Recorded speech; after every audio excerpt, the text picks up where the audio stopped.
So the Tibetan Center for Human Rights and Democracy,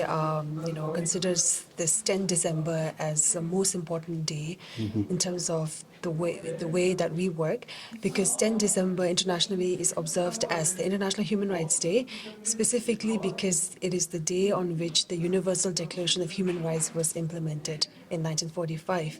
And this year in particular, because it is the 75th anniversary of the Universal Declaration of Human Rights, and keeping that in our mind, we have sort of initiated this 2-day Human Rights Festival that has a lot of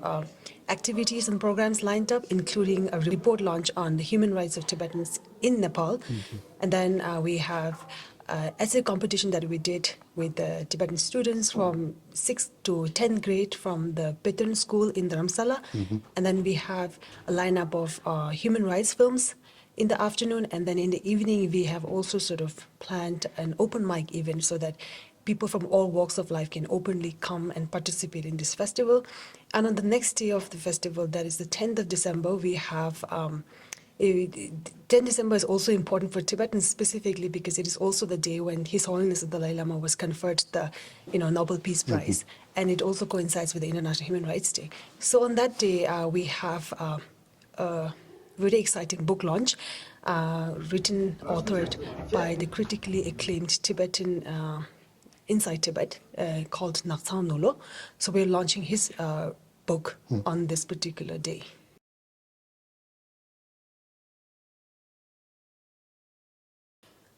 So Tibetan Center for Human Rights Democracy is actually one of the first and the only Tibetan human rights dedicated NGO that works on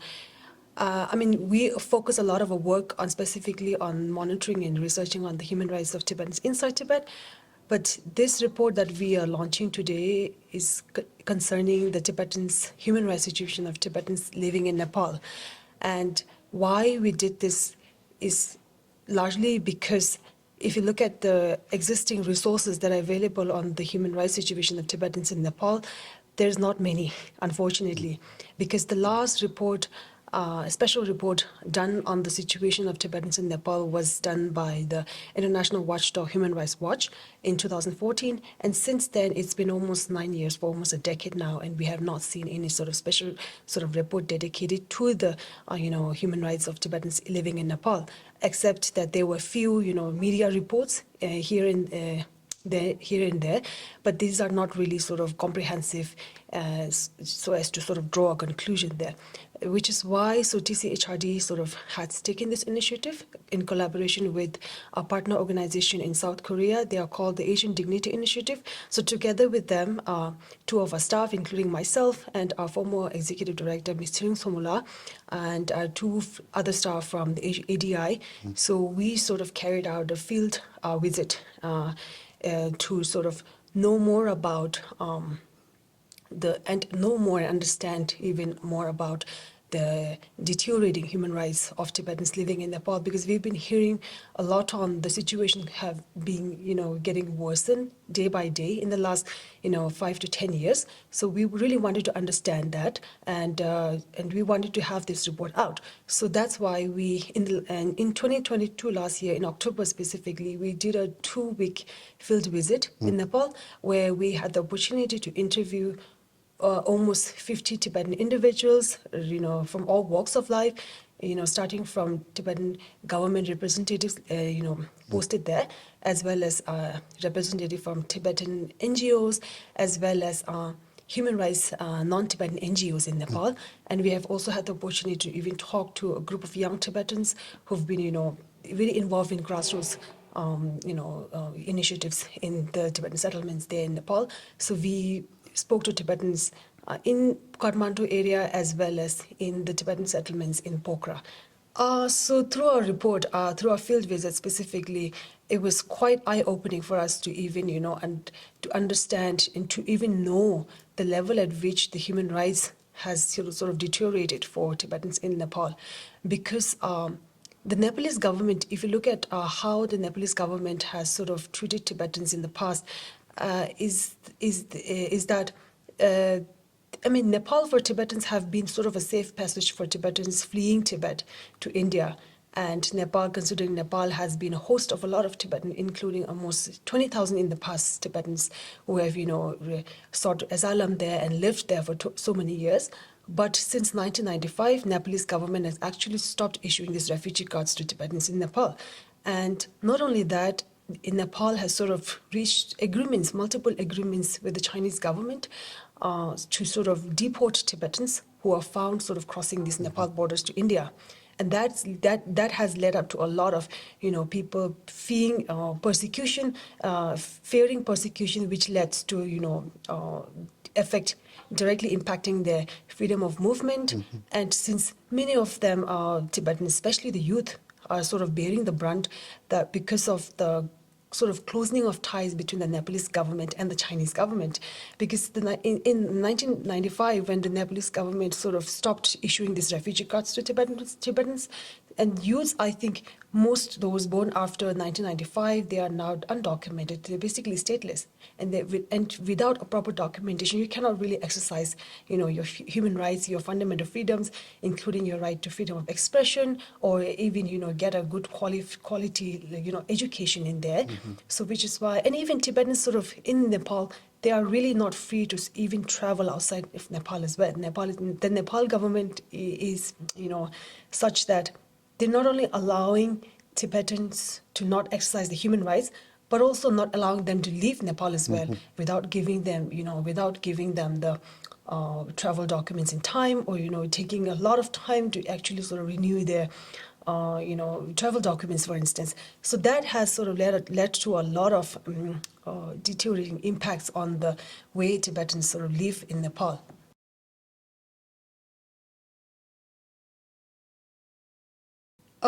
So in relation to your question, I think it's important to highlight that Nepal sort of joined the Chinese government, the Belt and Road Initiative in 2017, and that's when sort of the Nepalese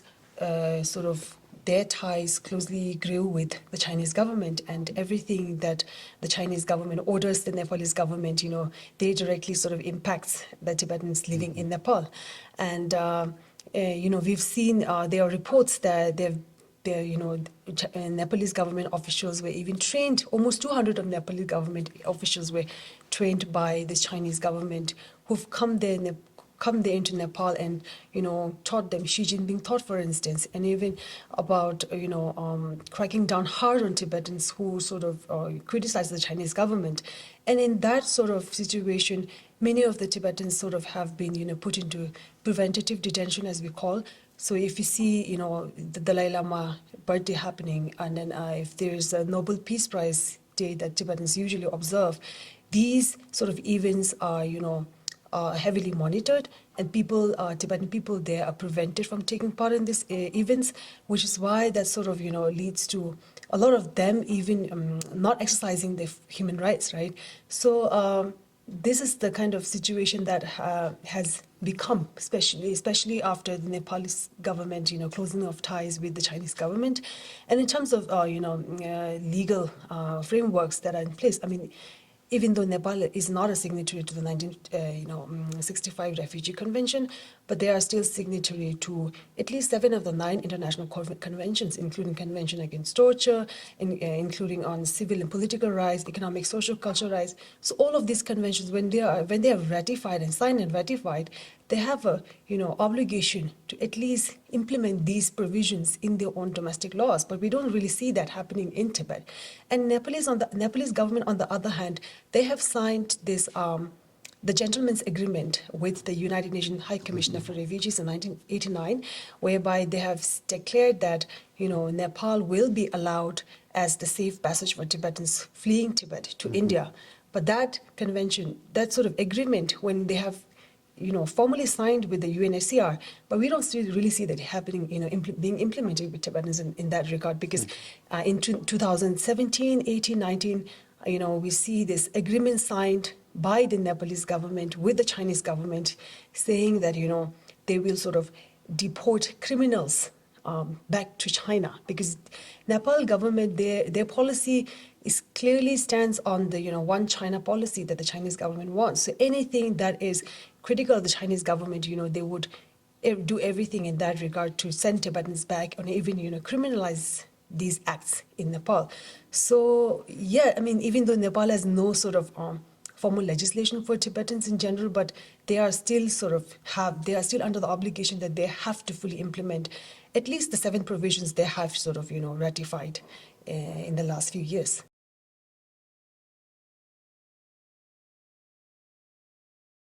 So in our report, we have a dedicated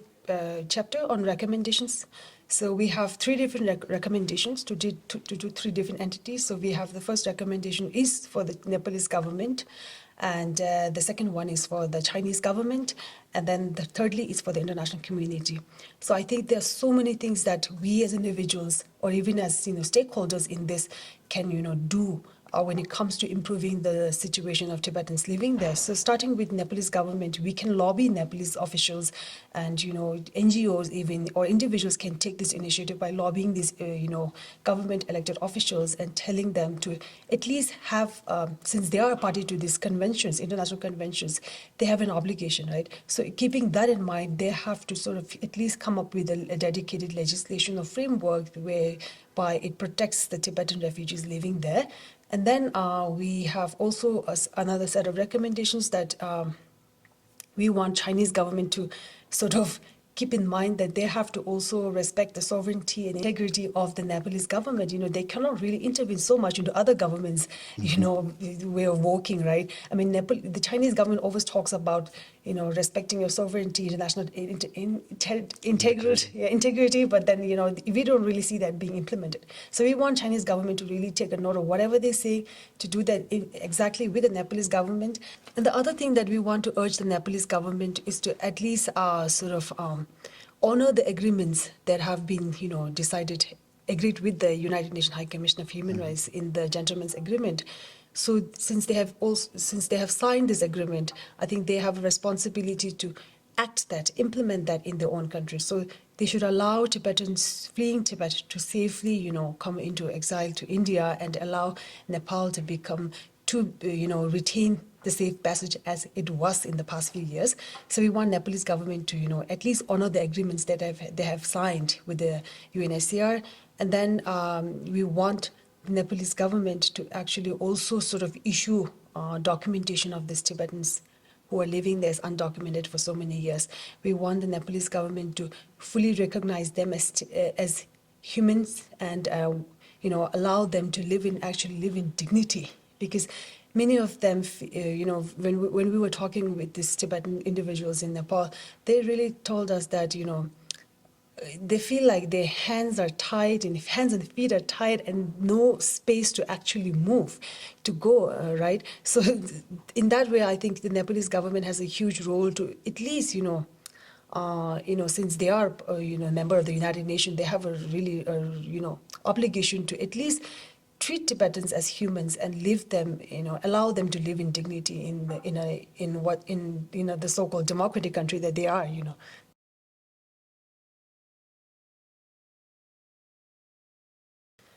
I think the younger generation has a huge role to play in terms of imparting human rights education in the community, because TCHRD, as a human rights NGO, we sort of regularly engage with the Tibetan, especially the youth, because I believe that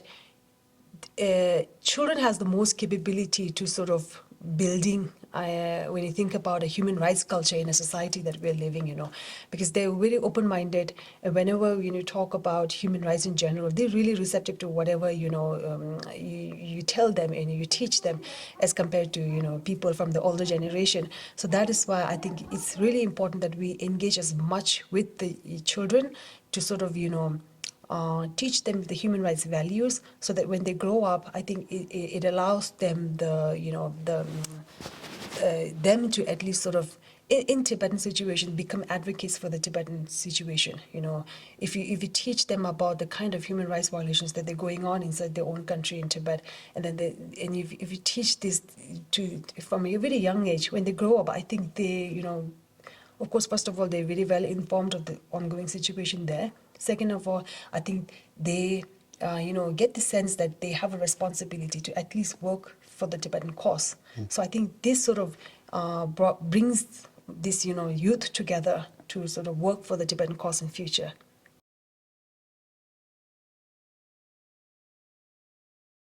So TCHRD strongly believes that the publication of this important report is the first step when it comes to, improving the situation of Tibetans living in Nepal, because, of course, we're releasing this report on this important day. But this report launch will be followed by a series of petition campaigns and social media campaigns that we will be doing in the next few months, starting with the petition campaign that we will be sort of launching on our website as well as on the social media platforms. And we really sort of want to engage more with the international community and the people in general public and audience, so that they become they come and sign these petitions, urging this Nepalese government and the Chinese government to actually, take into consideration when it comes to improving the Tibetan situation there in Nepal. So we really want the general audience and the international community to, sign on this petition and help us, elevate this campaign to a larger audience. And on the other hand, I really think that it's really the individuals and the responsibility of the stakeholders, like all of us involved, to sort of at least bring together and work together to sort of empower and bring to awareness on the situation of Tibetans in Nepal, specifically to the NGOs working in Nepal. For instance, through our report, we have come to learn that there are almost about 48,000 NGOs registered in Nepal, but then when it comes to really understanding and addressing human rights situation of Tibetans in Nepal, they're hardly you can really, literally count them on fingers. They're about 4 and 5. So this is not something that we have sort of come down to, but it's something that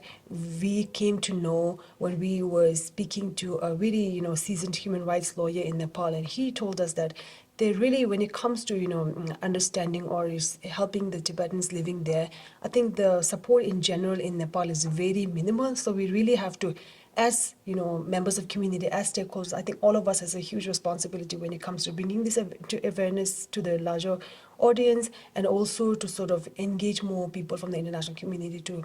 put pressure on Nepalese government to improve the situations there, and also for the NGOs, specific human rights NGOs, to actually consider Tibetans as humans and treat them as equal citizens. Because another thing that we came through this working on this research report was that, even if you compare with the refugee communities in Nepal, I mean, the Bhutanese refugees of Nepalese origin, they get a red carpet treatment when it comes to, treatment as compared to Tibetans in Nepal. There were this provision, there were this, agreement with the US government. I think it was way back in 2000. I don't really remember the year exact, but then there was this agreement that the US government sort of had this program to resettle almost 5,000 Tibetans to the United States. But then the Nepalese government sort of, denied issuing the exit permits to these 5,000 Tibetans, which eventually, couldn't settle Tibetans abroad, but instead there were about other thousands of Bhutanese refugees who have been happily settled in a third country. So we really want the Nepalese government to at least treat Tibetans with dignity, and live and enjoy let them enjoy the fundamental human rights and freedoms guaranteed in the United Nations Charter, or even in these conventions that they have signed on.